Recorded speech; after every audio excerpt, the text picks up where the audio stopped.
Entrepreneur के इस नए एपिसोड में आप सभी का स्वागत है। आजादी के 66वें साल में भी बिजली एक ऐसी चीज है जिसकी कमी गांवों और छोटे शहर में ही नहीं बल्कि बड़ी मेट्रोज में भी काफी खलती है और इसी पावर शॉर्टेज ने नए एंटरप्रेन्योर्स को मौका दिया है इस बड़ी प्रॉब्लम का सलूशन ढूंढने में। आज हम आपको मिलवा रहे हैं चेन्नई के सोलर टाउन से, जो सोलर एनर्जी के जरिए भारत की पावर शॉर्टेज को एड्रेस करने की कोशिश कर रहे हैं। कैसे जमाया है सोलर टाउन ने एक साल में अपना कारोबार, आइए देखते हैं।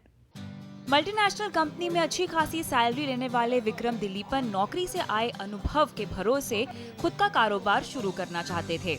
विक्रम के 4 दोस्त रामनाथन, कल्याण सुंदरम, शरद बाबू और विनोद कुमार के साथ मिलकर मार्केट सर्वे करके सोलर प्रोडक्ट्स की जरूरत और पोटेंशियल समझते हुए सोलर एनर्जी का कारोबार उन्होंने शुरू किया। I got employed in a multinational shipping firm called as Tom, and I went and worked in Tom for about 3 years. 3 to 3.5 years, I dabbled in various enterprises like clean energy and how to use clean energy to propagate ships, etc. So उस time में I got काफ़ी exposure to the potential of clean energy in Asia. So I quit my job there and I came down to Chennai in 2011 December around, and really had my mind set on starting something in solar energy. Conventional energy की बढ़ती कीमतें और देश में energy की कमी ने इस मार्केट में एंटरप्रेन्योर्स के लिए ढेरों विकल्प खोल दिए हैं और इसी बात का फायदा उठाते हुए विक्रम और उनके पार्टनर्स ने मिलकर अप्रैल 2012 में सोलर टाउन की शुरुआत की। अभी का जो state of affairs in India है, जो we don't have even basic energy security. Tier 1 cities में 2 घंटे का पावर कट है दिन में, पर अब थोड़ा अंदर जाएंगे रूरल इंडिया में, टियर 2 और टियर 3 सिटीज़ में आपका 10 से 15 घंटा तक पावर कट मिलेगा। तो हमने वो डिसाइड किया कि अगर हम टियर 1 सिटीज़ में टारगेट करेंगे तो फिर भी we have a win win situation, because people get to pay lower cost for electricity. और टियर 2 टियर 3 में जाएंगे, वहाँ पे it becomes more of a need than a luxury. So we came to figure out that we could build a very valuable company in this process, at the same time move towards a larger purpose, which is to make India energy independent. Solar town consumers को energy के cost saving solution offer करता है। देश के ज्यादातर हिस्सों में 10 से 15 घंटे का पावर कट होता है। ऐसे में इन्वर्टर होने का फायदा लोग नहीं उठा सकते क्योंकि इन्वर्टर्स की बैटरी चार्ज ही नहीं हो पाती। ग्राहकों की इसी समस्या का हल निकालते हुए सोलर टाउन ने सोलर पावर पर बैटरी चार्ज करने का प्रोडक्ट डिजाइन किया। टियर 1 सिटीज़ में जो चल रहा है वो for that we are premiumly an installation company. So we procure different parts from third party vendors, and when the customer asks us that he needs so much power generated from his rooftop, we install the system for him. So that's the entire business model. Solar power की चेन्नई में 5 से 10 kilowatt per month energy creation capacity है और तमिलनाडु के और शहरों में 10 kilowatt की एनर्जी क्रिएट की जाती है। कंपनी साल भर में 300 मेगावाट कैपेसिटी पर काम कर सकती है। इस बिजनेस में फास्ट ग्रोथ, बेटर पोजीशनिंग और मार्केट लीडर बनने का कंपनी का लक्ष्य है। इसीलिए company premium solar power solution provide करती है और टियर 1 सिटीज का higher middle class consumer target कर रही है। Solar Town is being positioned as a premium solar power installation company. So we are trying to target that thought leading group in tier 1 cities who has better spending capability than an average consumer in tier 2 city. ऐसा नहीं है कि हम tier 2 पे नहीं आएंगे, पर हमारा यकीन ये है कि हम अडॉप्शन फास्टर ड्राइव कर सकते हैं अगर हम tier 1 cities पे पहले घुसते हैं। आज भले ही लोगों में सोलर पावर की अवेयरनेस कम हो, लेकिन विक्रम को उम्मीद है कि जल्द ही इसकी अहमियत लोगों को समझ में आ जाएगी और तब सोलर पावर प्रोडक्ट्स की मांग में तेजी दिखेगी। People expected that solar would reach grid parity. Grid parity meaning आपका अगर X अमाउंट कॉस्ट कर रहा है यूटिलिटी बिल्स और सोलर भी X अमाउंट कॉस्ट करना चाहिए, नहीं तो it doesn't make sense to install a solar power plant. You would rather buy power from the government, right? So people overestimated this timeline where you would reach grid parity. And in our honest estimate, grid parity would take about 5 years further down the line to reach. But जैसे वो reach करेगा, वो inevitable है, it's inevitable, it will reach it. But जैसे वो reach करेगा, there will be a feeding frenzy in the market because everybody wants to get into solar right then, right? So at that point of time, it would be fairly easy to drive adoption rate and to scale this much faster than how we are doing it right now. Company के founders ने registration के लिए सिर्फ 25,000 के निवेश से solar town का काम शुरू किया था और कंज्यूमर फंड से ही प्रोडक्ट मैन्युफैक्चरिंग और इंस्टॉलेशन शुरू की। लेकिन मैन पावर हायर करने के लिए, रॉ मटेरियल्स के लिए विक्रम ने अपने दोस्त से 5 लाख उधार लेकर फंड रेज किया। We need a lot of capital to get it to the rate that I'm intending to go towards. So because I want to build a 1,000 crore company in the rooftop space within the next 5 to 7 years, and we will definitely be going the venture capital way for that.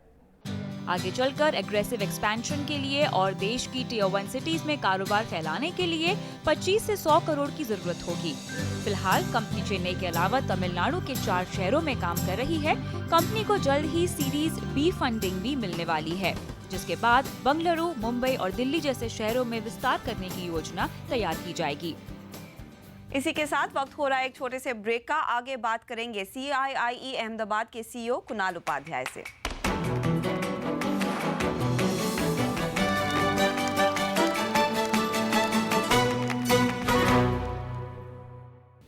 आप देख रहे हैं आवाज entrepreneur. Solar energy के जरिए भारत ही नहीं, विश्व की एनर्जी क्राइसिस को सॉल्व करने का एक बहुत बड़ा मौका है। लेकिन ये भी कहा जा सकता है मौकों के साथ यहाँ पर ढेर सारे चैलेंजेस भी है, जिससे आपको वाकिफ होना काफी इंपॉर्टेंट है अगर आप इस बिजनेस में उतरने की सोच रहे हैं। इसी पर बात करने के लिए हमारे साथ हैं आज CIIE अहमदाबाद के CEO कुणाल उपाध्याय। इनफैक्ट कुणाल से हम पहले भी चर्चा कर चुके हैं आवाज एंटरप्रेन्योर पर, और आपको यह भी बता दें कि कुणाल इन्फ्यूज वेंचर्स के नाम से एक फंड भी चलाते हैं जो क्लीन टेक एनर्जी पर ही फोकस कर रहा है। कुणाल, स्वागत है आपका एक बार फिर आवाज एंटरप्रेन्योर पर। क्योंकि हमारा फोकस इस बारी सोलर एनर्जी पर है, सबसे पहले अगर आप हमें ये बता सकें कि सोलर एनर्जी कितनी बड़ी अपॉर्चुनिटी है, क्योंकि इसके बारे में लोगों ने काफी सोचा है लेकिन इसका इस्तेमाल इतने अग्रेसिवली अभी तक नहीं हुआ है भारत में। बिल्कुल सही बात है हर्षदा। सोलर एनर्जी अगर आप देखें तो it provides a big opportunity, both अगर आप उसको देखें पावर जनरेशन के लिए as well as heat generation के लिए। अगर आप देखेंगे आज भी देश के काफ़ी प्रतिशत स्पेशली लोग जो गांव में हैं वहाँ पे एनर्जी नहीं पहुँची हुई है। टियर 2 और even some of the metros उनमें प्रॉब्लम है कंसिस्टेंट एनर्जी सप्लाई की, ग्रिड की क्वालिटी अच्छी नहीं है। There have been breakdowns which have happened in the past. So कई सारे इश्यूज हैं that a country like India is currently facing, जिसमें अगर आप देखें, आप अगर इसको चाहें तो 2 पार्ट्स में ब्रेक कर सकते हैं। एक रिक्वायरमेंट है कंज्यूमर की, जो हाउस होल्ड है, छोटी सी फैमिली है, उन्हें अपनी एनर्जी रिक्वायरमेंट की ज़रूरत है। अगर ग्रिड से पूरी तरह नहीं हो पाती तो वो लोग जेनसेट लगाते हैं, इन्वर्टर लगाते हैं।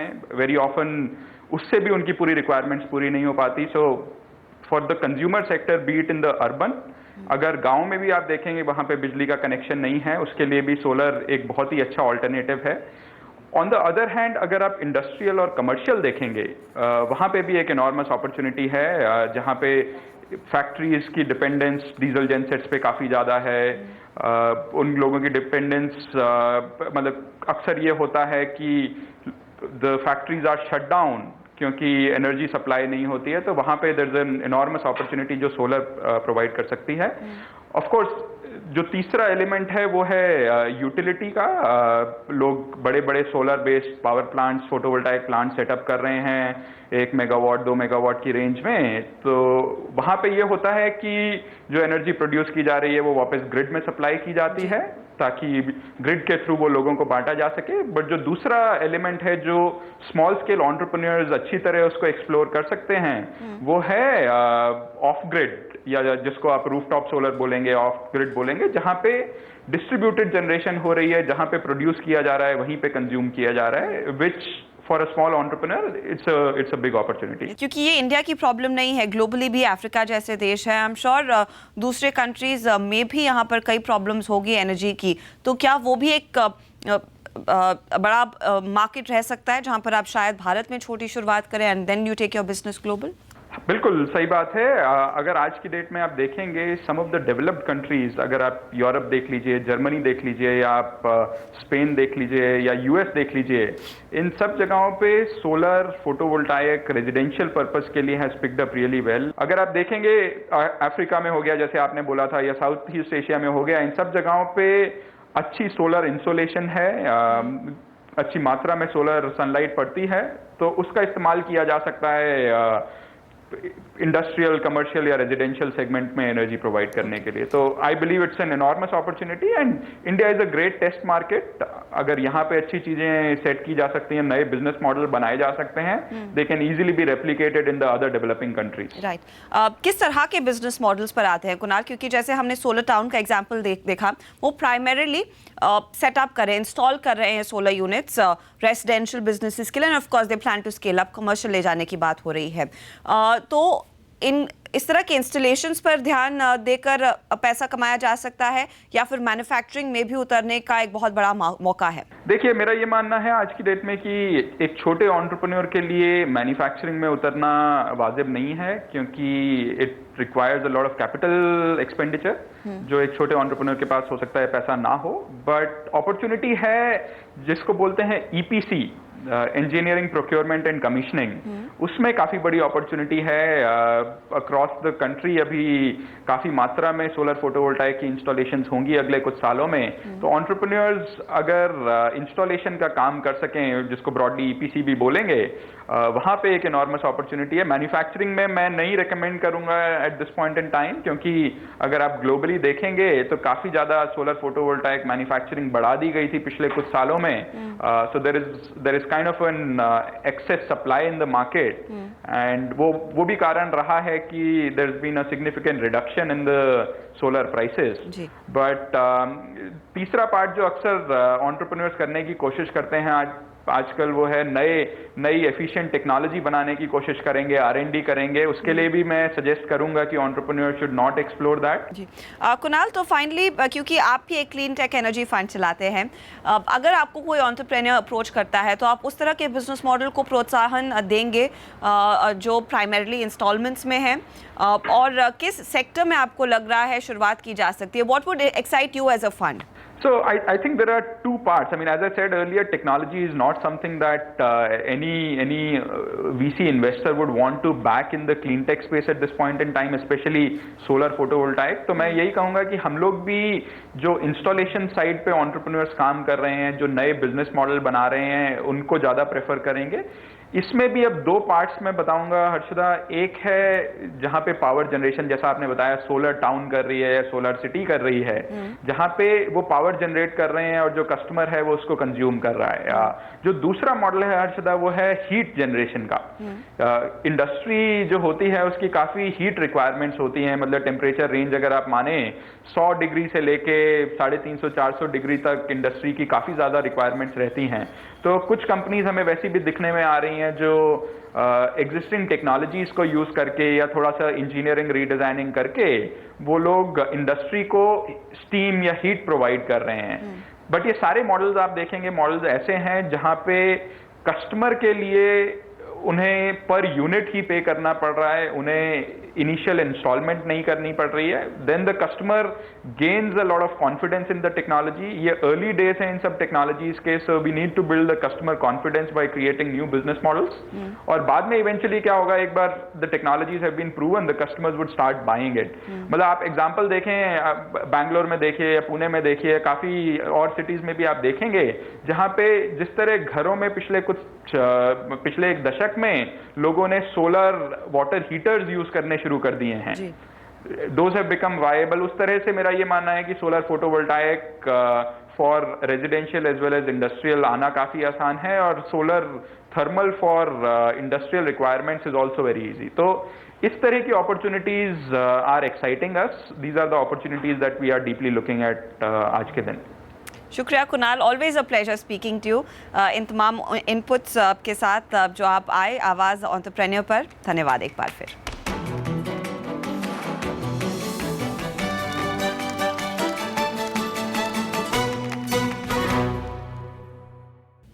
आप देख रहे हैं आवाज़ एंटरप्रेन्योर CNBC आवाज़ पर। हर हफ्ते हम आपके सामने ऐसे बिजनेस आइडियाज़ लेकर आते हैं ताकि आप इंस्पायर हो उन सक्सेस स्टोरीज़ को देखकर। यही नहीं, अगर आपका बिजनेस सेटअप है तो उसे स्केल करने के तरीके भी बताते हैं, और यहीं पर हम आपके सवालों के जवाब देते हैं।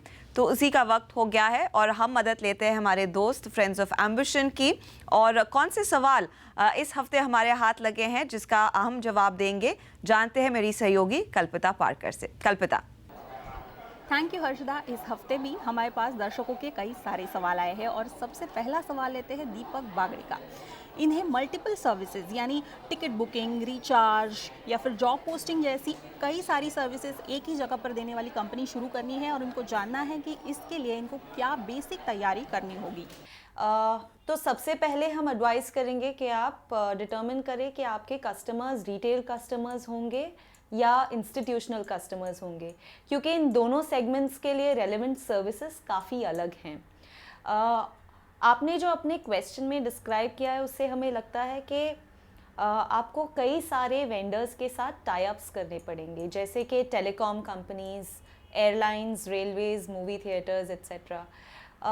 ये कंपनीज़ आपको ऑथराइज़ करेंगी उनके बिहाफ पे पेमेंट्स एक्सेप्ट करने के लिए, और बदले में वो किसी तरह की अग्रीड सर्विस फी या कमीशन शेयर करेंगे आपके साथ। चलिए अब लेते हैं दूसरा सवाल। ये भेजा है अमरदीप गुप्ता ने। इनको गारमेंट मैन्युफैक्चरिंग का कारोबार शुरू करना है और उसके लिए क्या बेसिक तैयारी करनी होगी, किस तरह का ग्राउंड वर्क करने की ज़रूरत है, किस तरह के निवेश की ज़रूरत इन्हें लग सकती है। अमरदीप, मैन्युफैक्चरिंग के लिए आपको 3-4 चीज़ों पे ध्यान देना होगा और उसमें चॉइसेस बनाने होंगे based on your current strengths, resources and interests.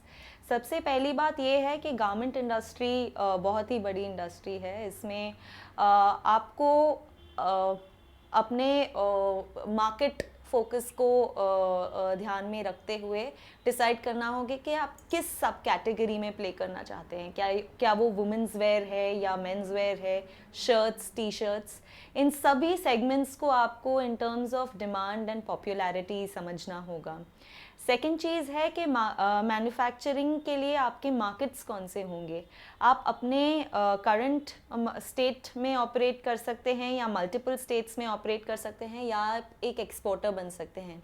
इन सभी मॉडल्स के जो डायनामिक्स हैं वो बहुत ही डिफरेंट हैं, तो आपको again based on strength and resources ये डिसीजन लेना होगा। थर्ड एस्पेक्ट है कि मैन्युफैक्चरिंग में आप ऑपरेट कर सकते हैं एज एन इंडिपेंडेंट कॉन्ट्रैक्टर या फिर आप अपना प्राइवेट लेबल या ब्रांड स्टार्ट कर सकते हैं।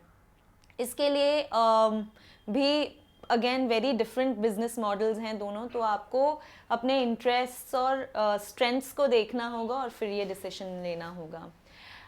Lastly, manufacturing as a process आप as a sub contracting operation कर सकते हैं या फिर आप अपनी खुद की फैक्ट्री सेटअप कर सकते हैं। फैक्ट्री सेटअप करने के लिए आपको 3 चीज़ों पे ध्यान देना होगा, जो है लैंड, मशीनरी और लेबर, और इन तीनों की आपको बहुत ही अच्छी तरीके से प्लानिंग करनी होगी। तो ये जो 3-4 चीज़ें मैंने कही हैं उस पे डिसीजंस लेके आप अपना मैन्युफैक्चरिंग का बिजनेस प्लान बना सकते हैं। चलिए अगला सवाल लेते हैं अखिलेश शुक्ला का। इन्हें अपने शहर में टी कॉफ़ी बार शुरू करना है, तो इस तरह के कारोबार में क्या ट्रेनिंग की ज़रूरत होगी, साथ ही किस तरह के निवेश की इनको ज़रूरत पड़ सकती है। अखिलेश, हम बहुत अप्रिशिएट करते हैं कि आप जिस बिज़नेस में वेंचर करना चाहते हैं आप पहले उसकी इन डेप्थ अंडरस्टैंडिंग डेवलप करना चाहते हैं। किसी भी बिज़नेस में सक्सीड करने के लिए डोमेन एक्सपर्टीज़, डोमेन नॉलेज का होना बहुत ज़रूरी है। जहाँ तक ट्रेनिंग का सवाल है, जी हाँ, काफ़ी ऐसे इंस्टीट्यूट्स हैं जैसे Assam agricultural university, Indian institute of plantation management और इंडस्ट्री बॉडीज़ भी हैं जैसे कि tea board of India and coffee board of India, जो टी एंड कॉफ़ी मैनेजमेंट से रिलेटेड कोर्सेज कंडक्ट करती हैं। इन कोर्सेज का ऑब्जेक्टिव होता है टी एंड कॉफ़ी से रिलेटेड एंटरप्राइजेस को इंकरेज करना और प्रमोट करना। इसके अलावा काफ़ी टी एंड कॉफ़ी सोमिलियर्स और स्पेशलिस्ट्स भी प्राइवेट कोर्सेज कंडक्ट करते हैं in the areas of testing, brewing and blending. ये कोर्सेज भी आपके लिए बहुत यूज़फुल हो सकते हैं to understand the different types of teas and coffees that are available. तो आप इनमें से भी कोई कोर्स परस्यू कर सकते हैं। We wish you all the very best for your venture. शुक्रिया कल्पिता और फ्रेंड्स ऑफ एम्बिशन। और हम आपको ये भी याद दिला दें कि खास आप जैसे एंटरप्रेन्योर्स के लिए CNBC आवास लेकर आ रहा है मास्टरप्रेन्योर इंडिया। आवास की इस खास इनिशिएटिव के तहत हम एंटरप्रेन्योर्स के हुनर को पहचान कर उनके कारोबार को बढ़ाने में मदद करेंगे। हमें तलाश है भारत के सबसे एम्बिशियस एंटरप्रेन्योर की, जो आगे जाकर हमारे मौजूदा बिजनेस लीडर्स के साथ कंधे से कंधा मिलाएंगे। हमें तलाश है देश के सबसे शानदार एंटरप्रेन्योर की, जो बनेगा मास्टरप्रेन्योर। तो आप कैसे हिस्सा ले सकते हैं इस इनिशिएटिव में, देख लीजिए। मास्टरप्रेन्योर में भाग लेने के लिए प्रतियोगियों के लिए जो सबसे बड़ी शर्त है वो है इनोवेशन। प्रतियोगियों के लिए बेहद जरूरी है कि उनके बिजनेस मॉडल, प्रोसेस या प्रोडक्ट में नयापन हो। मास्टरप्रेन्योर की दूसरी अहम शर्त है लीगल और ऑपरेशनल एग्जिस्टेंस, यानी कि प्रतियोगी का बिजनेस कम से कम 2 साल से कानूनी रूप से ऑपरेशनल हो। और तीसरी शर्त यह है कि शो में हिस्सा लेने वाले प्रतियोगी या उद्यमी का सालाना टर्नओवर 25 लाख से लेकर 10 करोड़ रुपए के बीच हो। एसएमएस के जरिए शो में हिस्सा लेने के लिए टाइप करें MAST और भेज दें 51818 पर, या फिर www.masterpreneurindia.in.com पर ऑनलाइन रजिस्ट्रेशन भी कर सकते हैं। इसी के साथ आवाज एंटरप्रेन्योर में आज के लिए बस इतना ही, लेकिन अगले हफ्ते हम फिर हाजिर होंगे कुछ और नए बिजनेस आइडियाज के साथ। तब तक आप हमें YouTube पर देख सकते हैं और साथ ही आपका जो भी फीडबैक है इस शो से जुड़ा हुआ वो हमें जरूर भेजें Facebook पर और साथ ही Twitter पर। तब तक के लिए टेक केयर।